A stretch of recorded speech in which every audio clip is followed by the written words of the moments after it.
Les petits pois du potager, c'est plus que des légumes, c'est de la friandise. C'est sucré, c'est doux, c'est croquant, ce sont de vrais petits bonbons avec un verre absolument sublime. Regardez, je vous ouvre une cosse de petits pois. C'est chaque fois comme un trésor qu'on ouvre, ces magnifiques grains. Regardez cette couleur, et puis comme je vous ai dit, c'est du bonbon. À manger en famille, il faut foncer, il faut cultiver des petits pois dans votre potager.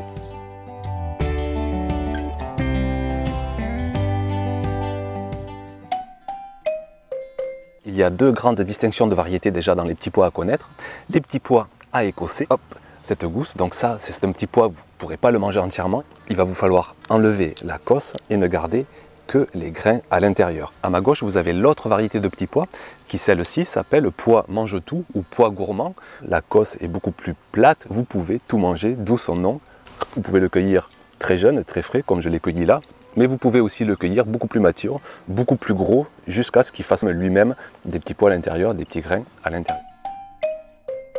Dans cette famille, on va distinguer là aussi deux sous-familles, la famille des pois ridés et la famille des pois lisses. Et regardez bien, il y a quand même une sacrée différence. Ça, c'est le pois lisse Nordi, et ici, pois ridés, la merveille de Kevledon. Alors, quelle différence entre les pois ridés et les pois lisses? Commençons par les pois lisses. C'est une famille de petits pois beaucoup plus précoces que vous allez pouvoir semer bien plus tôt dans la saison, à partir de février-mars. Vous pouvez même le planter en automne, dans les climats doux, comme ici, dans le sud de la France. C'est un petit pois qui passera sans souci l'hiver et vous pourrez avoir une récolte très précoce à partir du mois d'avril pratiquement. Par contre, c'est un petit pois qui est plus petit de par ses grains. Regardez les grains, on va le comparer avec le pois de Kevledon, vous allez bien voir, regardez la différence de grosseur. Ils ont aussi une qualité gustative un peu moindre, ils sont un peu moins sucrés, un peu moins goûteux que les pois ridés, mais néanmoins je peux vous garantir que du moment que vous avez des petits pois de votre potager, c'est incomparable avec les pois du commerce et c'est déjà extrêmement délicieux. Passons donc à la deuxième variété, les pois à écossais ridés, des pois que vous devez semer plus tard dans la saison, qui vont être plus goûteux, plus sucrés, avec des grains plus gros, donc on aura tendance à favoriser cette production plutôt que les pois lisses. Mais moi qui adore la diversité, j'hésite pas chaque année à planter des pois lisses et des pois ridés. C'est donc une variété que vous pouvez manger avec la cosse, tout aussi délicieuse, tout aussi croquante, tout aussi succulente en bouche, très très vert. Vous avez des variétés naines, mais qui peuvent monter quand même jusqu'à, regardez ici, jusqu'à bien, là aussi, 1 mètre de hauteur. Et vous avez des variétés grimpantes. Regardez, par exemple, l'année dernière, j'ai fait la variété géante de Suisse. C'était absolument extraordinaire, avec en plus des fleurs violettes et des hauteurs qui me dépassaient, qui allaient à plus de 2 mètres. Vous pourrez avoir des variétés naines ou vous pourrez avoir des variétés grimpantes. Même des variétés naines, regardez, je me recule un petit peu, peuvent monter facilement à bien plus d'1 mètre de hauteur. Donc il est important de tutorer vos plants. Regardez, j'ai fait le système de ficelle que j'ai simplement retenu par des roseaux. Pour la culture des mange-tout, ça s'est très bien passé. Le support a été nettement suffisant et j'ai rien à redire. Ça n'a pas du tout été assez solide. Donc l'année prochaine, je réutiliserai ce système, mais je ferai des tuteurs beaucoup plus costauds avec des roseaux bien plus costauds et je monterai beaucoup plus haut pour que les plants soient beaucoup plus faciles à tutorer. J'avais utilisé un autre système de tutorage, c'est ce qu'on appelle des grillages à moutons. C'est aussi un système très efficace. Cette année, j'avais envie d'essayer d'autres solutions et pour avoir essayé les deux, j'ai quand même envie de repartir l'année prochaine sur un système à ficelle. La qualité et la fertilité du sol est un élément à prendre vraiment en compte pour la réussite de votre culture de pois.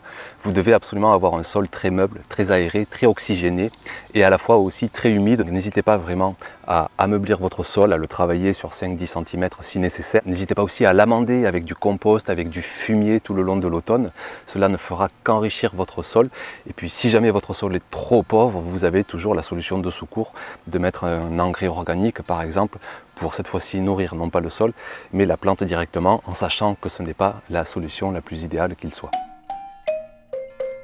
Vous pouvez exposer votre culture en plein soleil du moment que vous la faites pendant le printemps parce que vraiment le petit pois ne supporte pas la chaleur, ne supporte pas les températures au-dessus de 25-30 degrés et ne supporte pas encore moins la sécheresse, notamment la sécheresse bien sûr estivale. C'est pour ça que là, fin mai, on est vraiment en plein boom au milieu de la récolte, au milieu de la production de cette superbe culture du pois.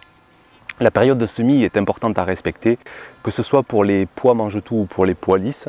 Vous pouvez semer de façon très précoce, c'est-à-dire dès le mois de février, le mois de mars dans les régions chaudes et mars-avril dans les régions un peu moins chaudes. Vous pouvez même dans les climats doux faire un climat d'automne et vos petits pois lisses ou vos pois mange-tout passeront l'hiver sans aucun souci et vous aurez ainsi une récolte encore plus précoce l'année qui suit. Au contraire, les pois ridés sont eux beaucoup moins précoces, il vous faudra donc faire des semis eux aussi moins précoces, c'est-à-dire à partir du mois de mars, avril, éventuellement mai, tout en sachant, je vous le répète, que les petits pois ont vraiment du mal à supporter les grosses chaleurs. Par exemple, ici dans le sud, c'est maintenant trop tard pour planter des petits pois lisses ou des petits pois ridés ou même des pois mange-tout parce que la chaleur va arriver et les petits pois ne pourront pas encaisser cette trop grosse chaleur. Le semis est aussi un facteur clé super important.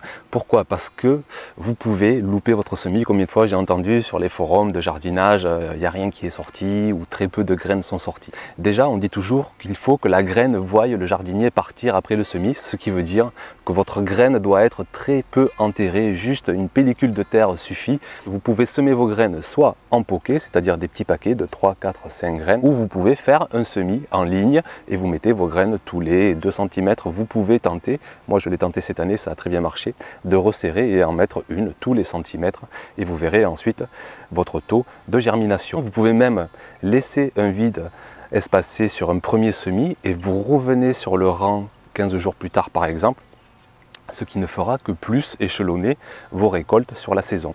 Une autre solution s'offre aussi à vous, c'est de faire un premier semis en godet, en serre par exemple, où là vous allez beaucoup plus maîtriser votre semis, vous serez dans des conditions idéales puisqu'il n'y aura pas d'oiseaux, il n'y aura pas de risque de ravageurs. Vous pourrez, une fois que vos graines auront bien levé d'une dizaine de centimètres, vous transplanterez en ce moment vos godets dans votre potager et je l'ai fait cette année, ça a là aussi parfaitement marché. Si vous avez des problèmes notamment avec les merles, avec les oiseaux, vos semis se font manger, vous pouvez protéger avec un filet.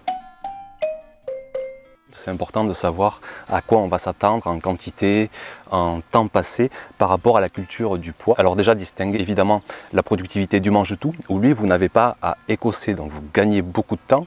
Le mange-tout est quand même une culture très productive. Moi j'ai semé cette année une dizaine de mètres linéaires sur 2 rangs assez serrés et je pense avoir eu plus d'une centaine de portions repas. Regardez là les récoltes qu'on a pu faire sur le potager, mais on a eu des quantités vraiment conséquentes de mange-tout. J'ai même pu en donner, j'ai pu faire des repas de famille avec, donc c'était vraiment très intéressant. Concernant les pois à écosser, là vous avez la notion de devoir écosser les cosses une par une, donc ça met quand même un certain temps. Regardez par exemple là, je vous partage le temps que j'ai mis à écosser la dernière récolte.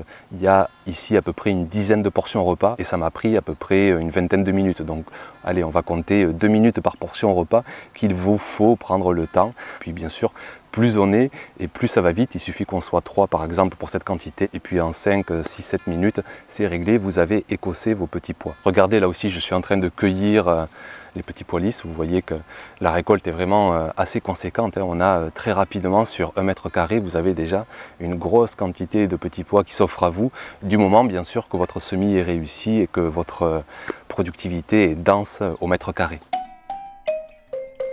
Pour les pois mange-tout, vous avez le choix, soit vous les cueillez très jeunes, vous avez presque encore la fleur au bout, vous pouvez presque les manger crus tellement ils sont jeunes, c'est un délice. Vous pouvez cueillir les mange-tout beaucoup plus matures, vous voyez qu'ils commencent même à faire des grains à l'intérieur. Dans ces cas-là, hop, il vous faut équeuter et enlever le fil qui n'est pas très bon, qui n'est pas bon même, donc vous l'enlevez. Et là,